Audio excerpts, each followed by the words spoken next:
Mm. And I think when you start to write your thesis, there's already so much material that is kind of ready. There has been probably a couple of grant applications where it's good Mm, text that really closely relates to your theme. You have maybe written 2 to 4 scientific publications where you have the methods exactly like that, the introduction. So I think it's kind of just using that material, connecting when you just put them in the document, you see that, all right, these need to be linked together. How do I link these together? How do I link this paper to this? But I think there's so much material that is already ready that it's just kind of combining, maybe rewriting sentences, mm, but it's not even close to starting from scratch. Or how scratch. do you see this scratch? Yeah, how do you see this uh, using the material that you already have?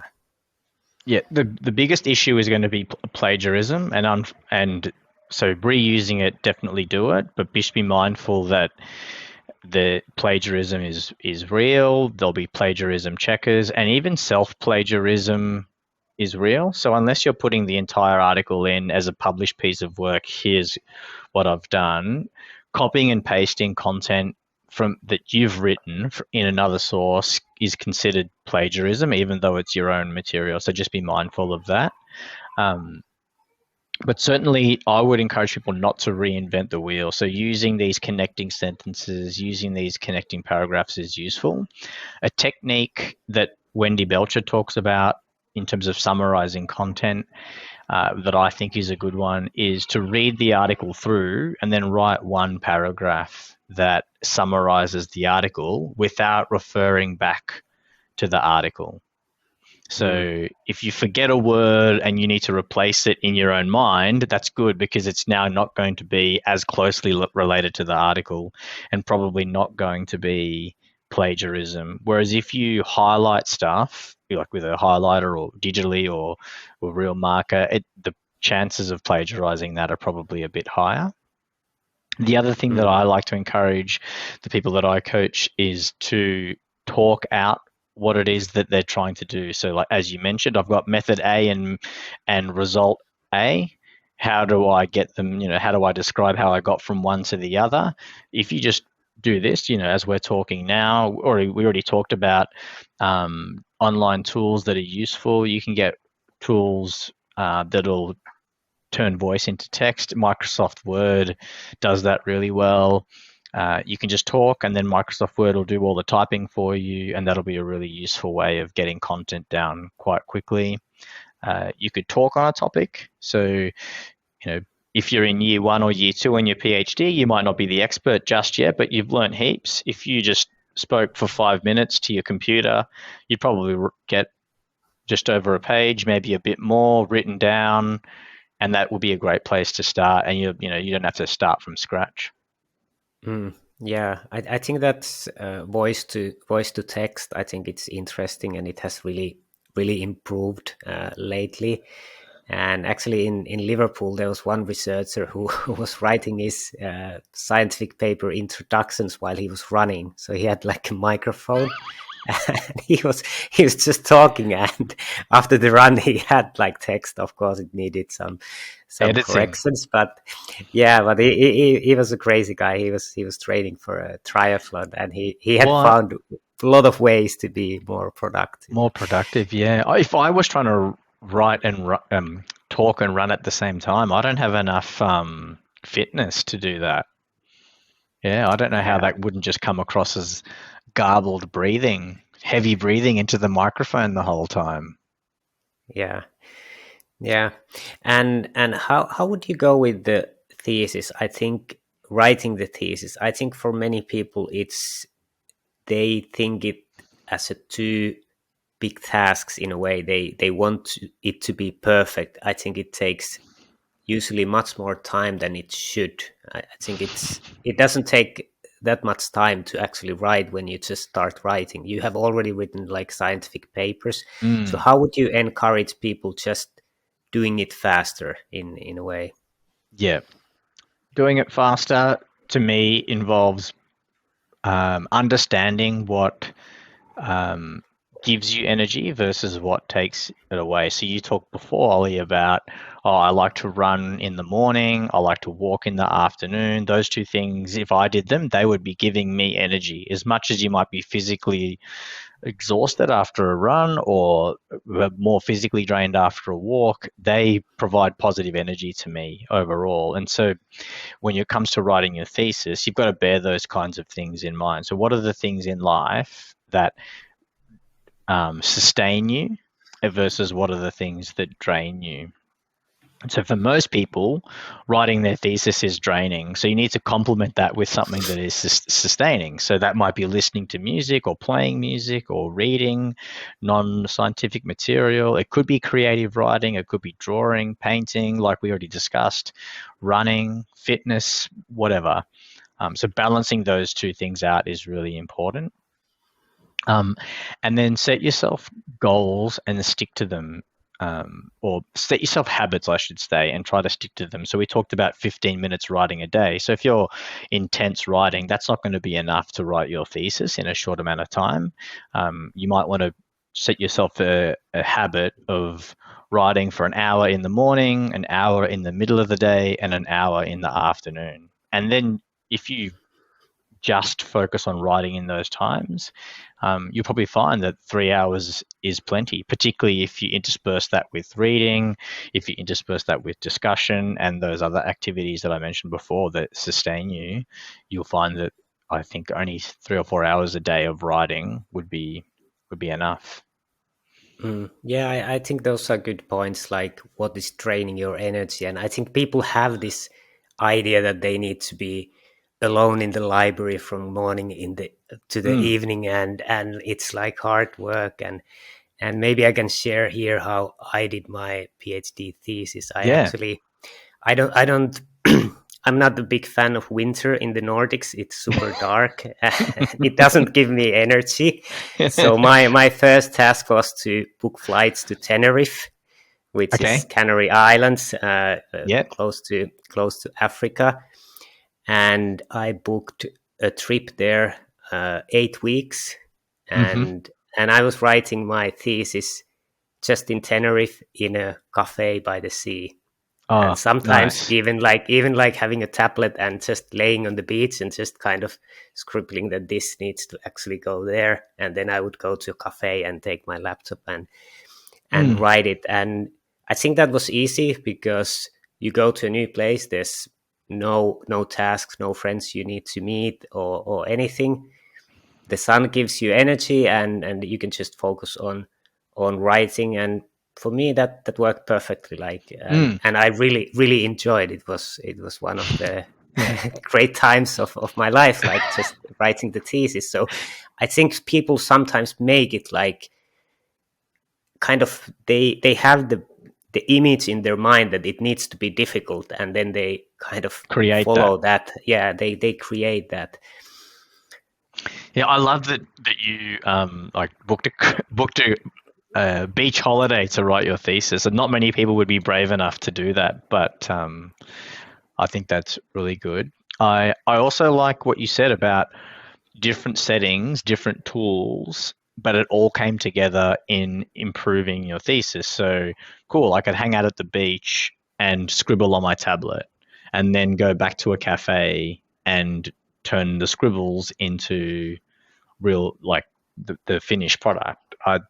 I'm a big fan of using the tools that you have available. So, um, and I like focusing work in bursts that are big enough to get stuff done. So let's say let's say you were in the lab collecting data and you had a really good thought about how to write a section in your thesis. So I wouldn't nick off from the lab and go and write that section.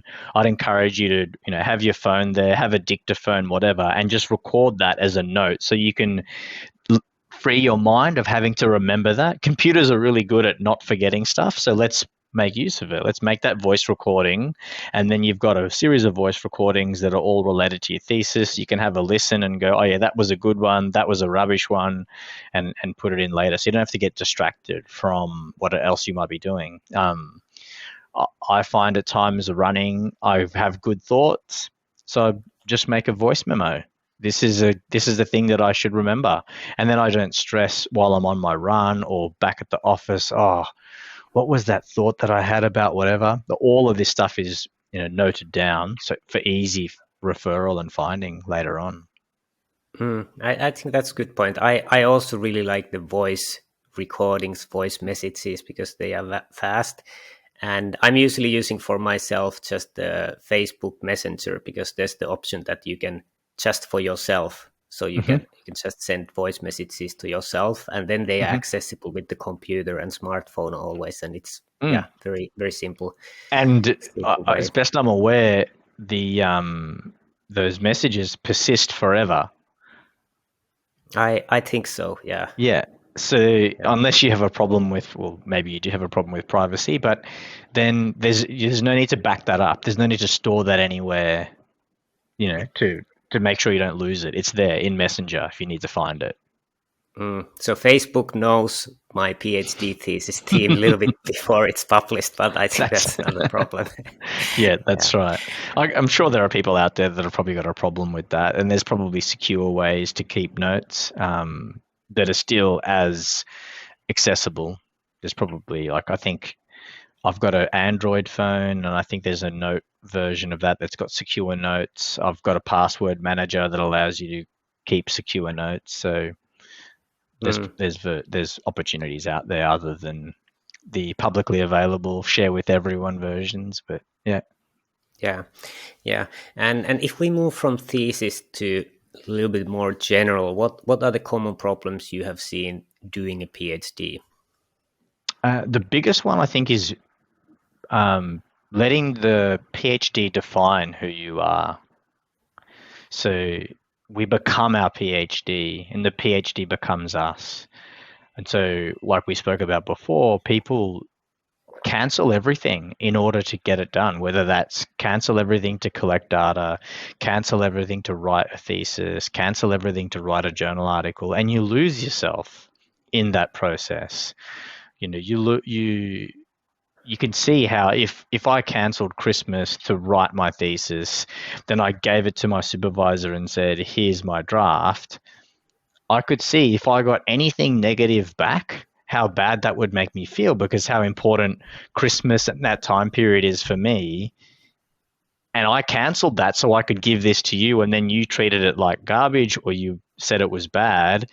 That would make me feel really bad. So, having a holistic life is far more important than devoting 60, 70, 80 hours a week to your PhD. And that's the biggest thing that I see. People think that they've got to devote all this time, and it's not the case. Like we said, work out what drains you, work out what sustains you, and have a balance between those two. And if someone's saying to you, oh, I think you're spending a lot of time doing your research or doing your work, that's probably some truth in that. You probably are spending a lot of time, and maybe you should rebalance out your life.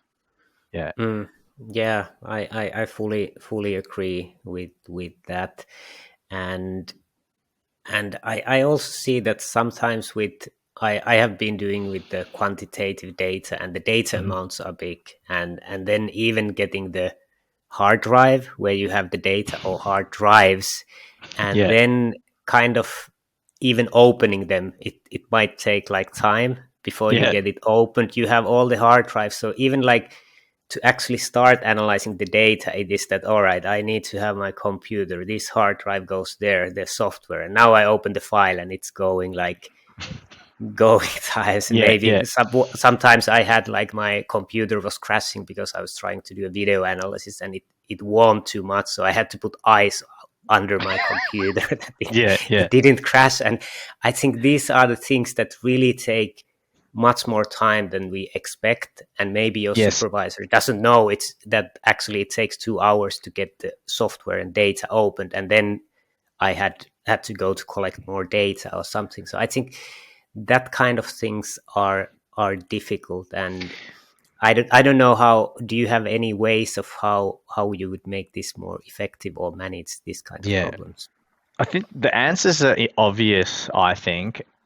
And I think when I say, oh, you should let your supervisor know that that's what you did, That sounds really obvious. And people go, of course you would. But some people, sometimes you can feel ashamed. Oh, I couldn't, like, it took 2 hours to open the file, right? And that sounds like ages. And I have no idea what that means to you or what that means in your research. But hopefully your supervisor would, or would go, that seems odd to me. Why did it take 2 hours? And then it turns out the way you were setting up the hard drives wasn't right. You know, I have no idea. You were connecting them in series when they should have been connected in parallel, or you were using the wrong program to open everything up, and that was really slow. And that one's only used when you've got the clean data, not the unclean data set. Whatever, I don't know. Mm. But so telling your supervisor means that they might be able to come up with an answer for you. Or they might say, oh, wow, you've got a lot of data. Cool.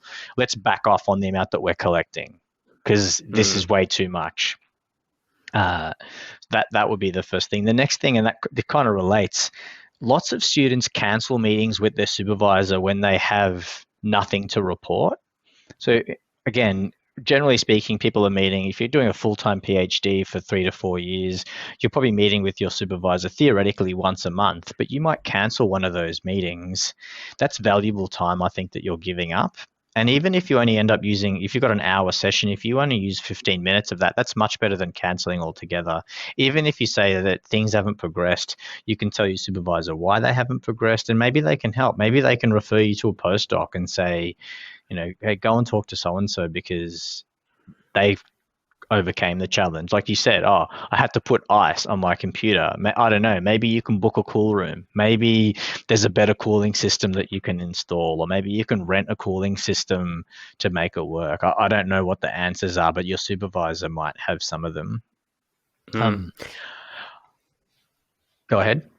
Yeah, and I thought that when you actually tell your supervisor, and if it's really too much work, maybe your supervisor have some money that they can hire, you know, some Yeah. assistant who can do the simple work. It's not that usually they push it all to the PhD students, but if you as a PhD student actually come to say that, hey, I analyzed one person, it took like 12 hours and we have like 1,000, it doesn't make sense to me to do. How can we solve this? So I think it's also kind of timing, how much does it take time, and then calculating that, oh, this actually takes too much. Like, Yeah. yeah. I agree with that. I do a couple of programs relating to writing, and one of the things that I get all of the people to do is to make a plan at the start of the program, and each week we check in against the plan. And the goal is not to tell people, oh, your plan was rubbish or you can't stick to your plan, but it's to help people become more aware of how long things actually take. So I think that's really a really good thing to note. All right, it took me 60 hours to analyze one person with, I don't know, 1,000 data points on that person. Great. So if we're going to capture 1,000 people, that's 60,000 hours you're going to spend analyzing the data. Let's say you get quicker and it works out being 30 hours per person. That's still 30,000 hours. I have no idea how many working hours in a year, but it'd be a lot, I'm sure. And then if you go, cool, if I know that information, I can communicate that to my supervisor and we can make a change. Or when I'm planning, like going back to blocking out your diary, if you know it's going to take you 30 hours to analyze one person and you put down, oh, this week I'm going to get analysis done and there's 3 people to analyze, you know that you've got to spend 90 hours doing analysis. And you might dread that, or you might go, cool, this is a week where I get to do nothing but analysis. At least you can do it with your eyes open. One of the things that I constantly tell the people that I work with is if you plan to write 4 hours this week and you only get 2 hours done, don't make next week 6 hours, make next week 2 hours, because that's what's actually possible, rather than punishing yourself and trying to catch up those lost hours. Plan to do 2 and see where you get to.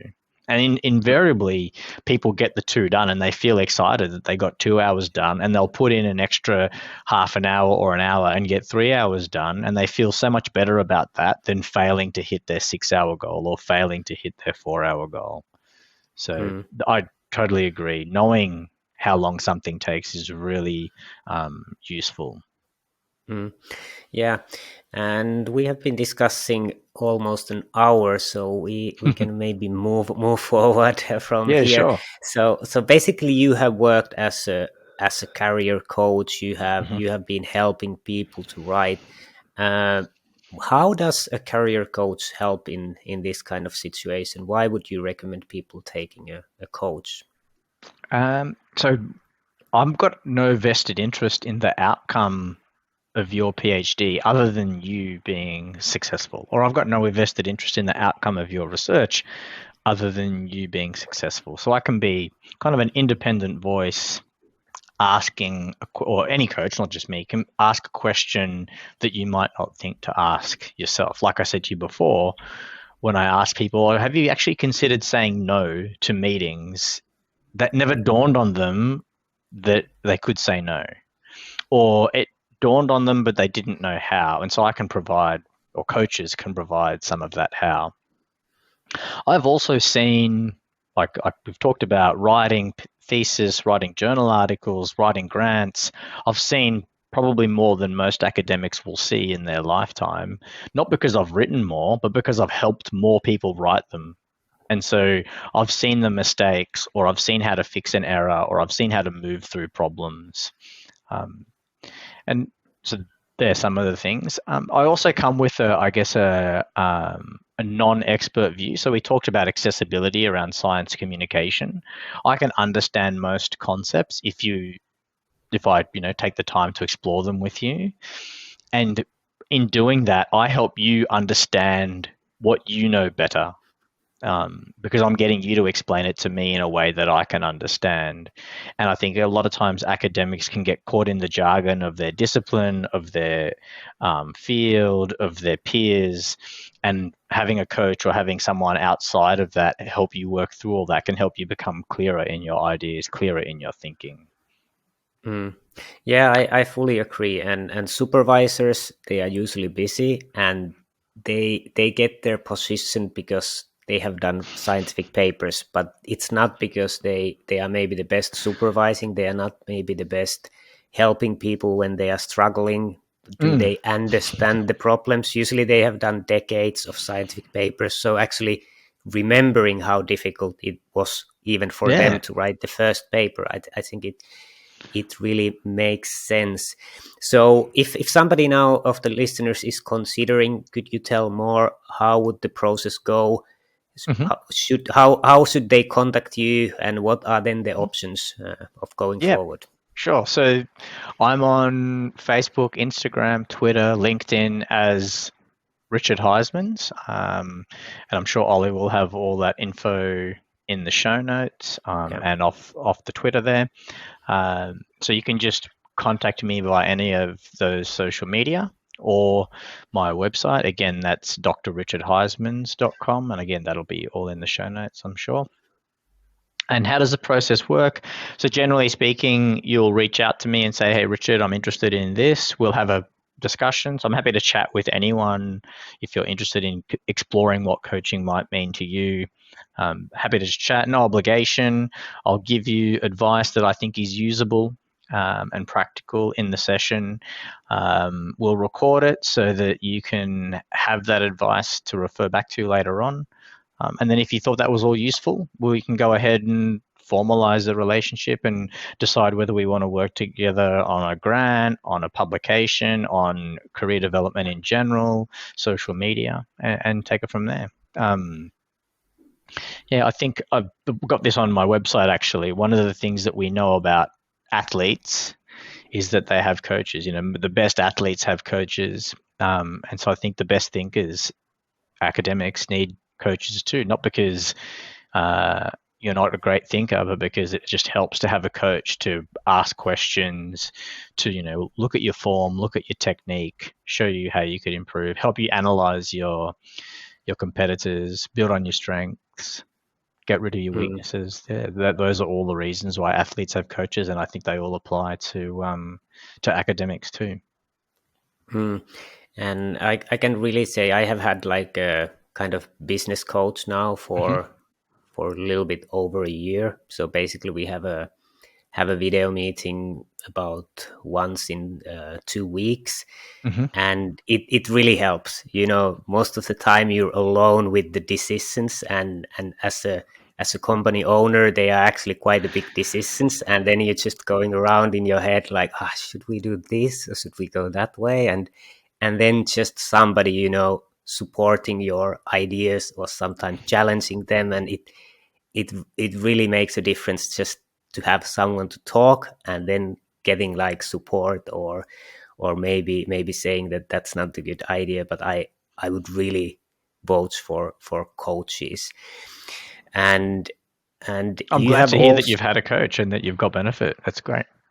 yeah, and I would actually like to have more coaches in different aspects, but I haven't had time to look for them yet. But I Yeah. think we will get some other coaches also for our company.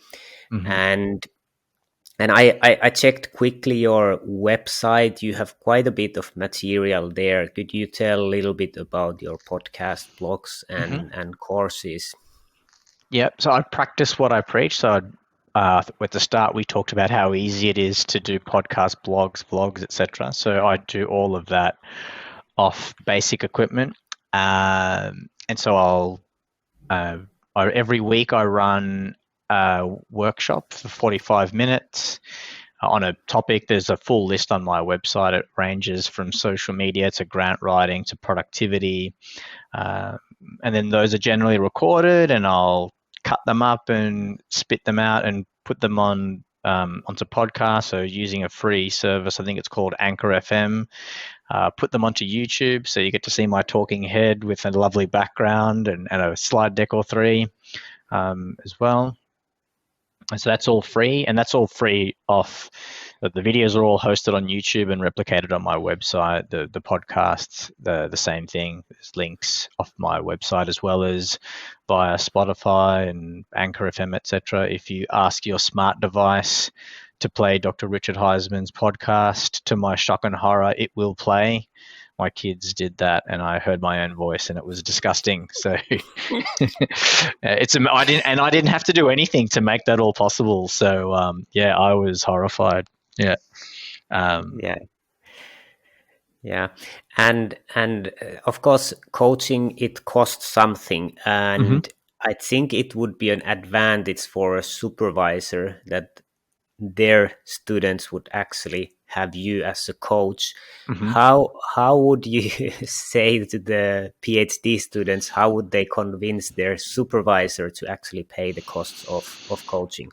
Mm-hmm. Firstly, at the moment, I'm running an annual subscription. So if it's 100 Australian dollars for the whole year, there's 36 workshops you'll get access to for free. They're $10 each, so that's $360 worth of value for 100. And then being a subscriber, you'll get half price off everything else. And then in terms of how do you convince the supervisor to pay the half price of the regular fee, then that's how much time does the supervisor want to spend with you developing writing skills, developing critical thinking skills, etc. Whereas, as a coach, I can help them along with that. So the supervisor will help you determine what experiments to run. But I can say, well, have you thought about how have you thought about this problem? Could you think about it in a different way? So if a supervisor wants to offload some of that administration, the unwritten curriculum of being a PhD student, or the unwritten curriculum of being an early career researcher, then that will definitely help. The coaching will definitely help. So basically, supervisors can push some of their work to you, and it's not the big costs. And I think basically all the professors who work as supervisors, they have usually calendar quite full. So I think this would be a good point of reducing their workload.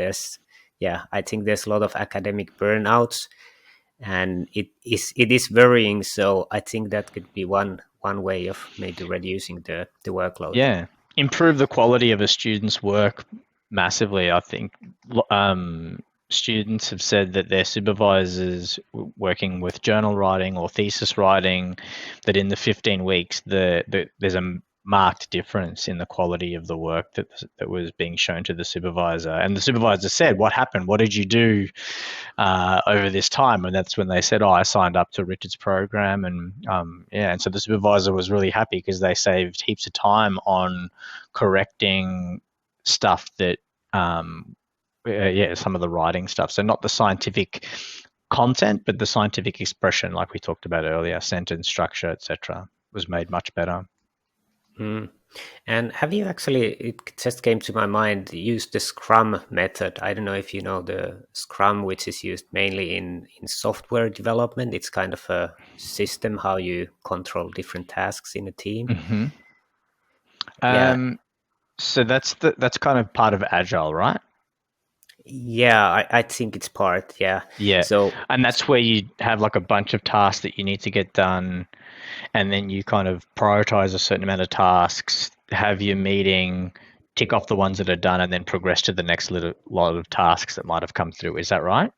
yeah, and I think the good idea in that is that you have, for example, that you need to do 10 tasks every week. So Yes. basically, the idea is that you need to make small enough tasks that you can always do 10 tasks. So basically, Mm-hmm. one task could be writing 2 sentences for the introduction of the article. Yes. Yes. So you put it in a really small chunks, and then for a supervisor or a coach, it's really easy to follow the progress because you can really finish. Because if it's like if the task is writing a scientific paper, you ask like, how is it going? Yeah, it's not ready yet, and you Mm. don't know at all where it is. But if you have like just writing 1 sentence, then you can show that all right, this is the first sentence, this task is done, and Mm. basically you can do it that you have posted notes on a board and then you kind of move them Yes. Yes. to The finished. Kanban Yeah, board. Yeah. yeah, Yeah. I yeah. definitely think that I talk a little bit about that kind of approach for research in general. I think it's really useful because I think it allows for the changing nature of research and the changing nature of data collection. One of the things that researchers hate about other forms of project management, like waterfall or prints, is that they're just time consuming.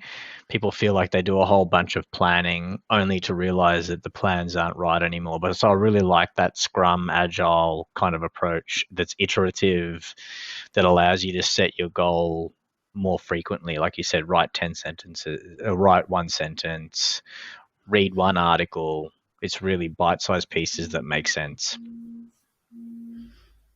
Yeah, and I think also with that is that when you are doing the tasks, you actually put it in a chunks that you can understand what needs to be done, that the PhD will be ready, then that you Ready. actually understand what are the steps, and it helps you to concentrate because you see that all right, I need to do 10 tasks today, needs to be 2. I pick these ones and I can finish, and I think it helps to structure the work and understand that I'm actually progressing.